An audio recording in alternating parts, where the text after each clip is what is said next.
So this is a little bit longer video here, and this is a trash can full of dirt that I've scooped up in this area over here, which is an area that I thought I'd shoveled up last year, and I did a lot of scraping under here.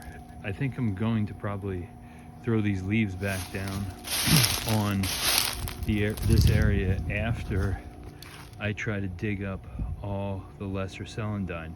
I mean, it's everywhere. It's just overwhelming.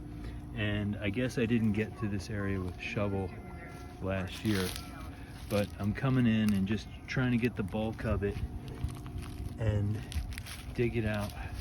But I need big cans to hold the dirt, because I'm not going to sift the dirt of every single seed. You know, I get, huge cans full of it. And I think this property has been mulched over so many times that there's a lot of dirt that needs to be dug out. You can see that it's popping up through the leaves here. And as I pull the leaves back, I'll see lots more that I have to dig up. So this is going to be a years-long battle that started with first the English ivy. Then I realized that Japanese maple was getting in here pretty thick.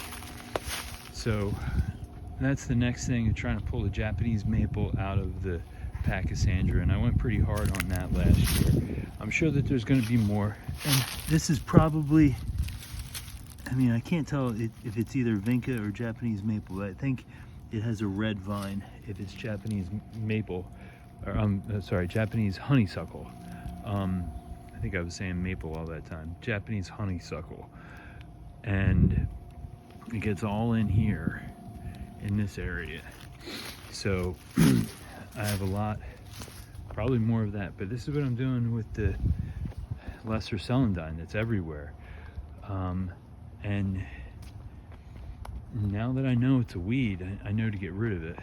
So after I do the initial phase, maybe next year I could try glyphosate, but over here there was a bunch that had taken over.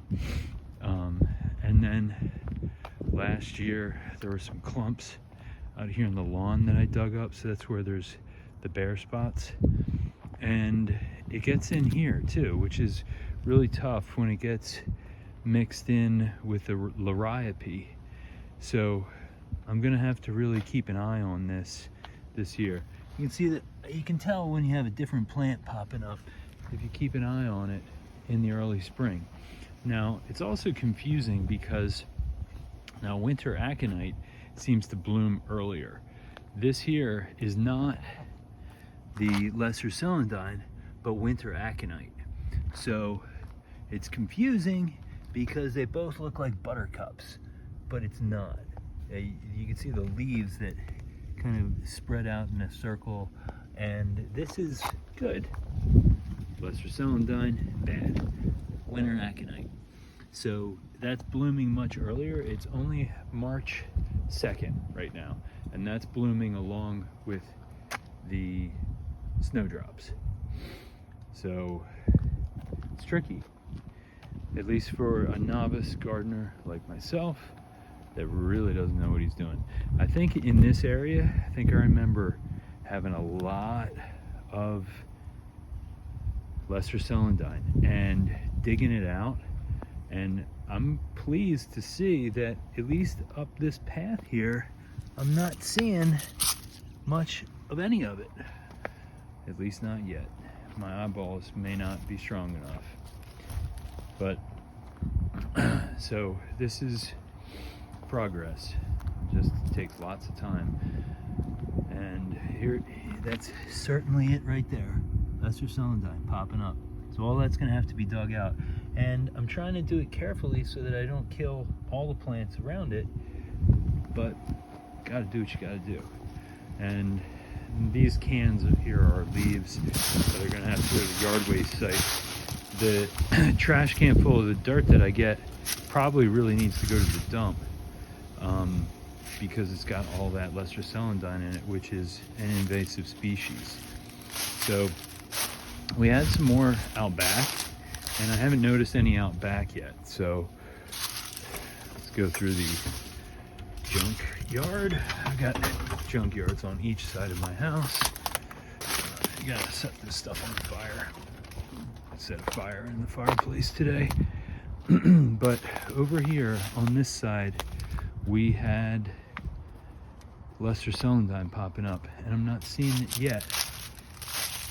This is a fake plant. Caught my attention.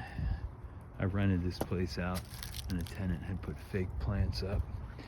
But, you know, early spring, now look for anything green to see, is it Leaser Celandine? I had a lot of it over here.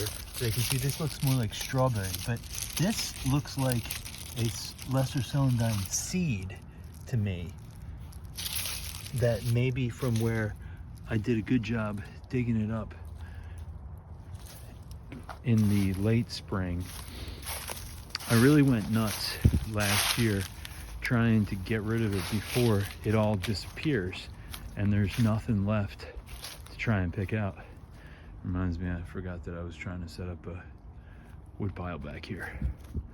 But I don't think I have any issues with it back here. These are all flowers that are popping up. This is the first year with the trampoline in the way, blocking some of the sun. But this all needs to be cut back this year, cut back early spring. And yeah, trying to get a plan for the yard and the back patio. Well, I think that's it for the areas that have Leaser Celandine issues.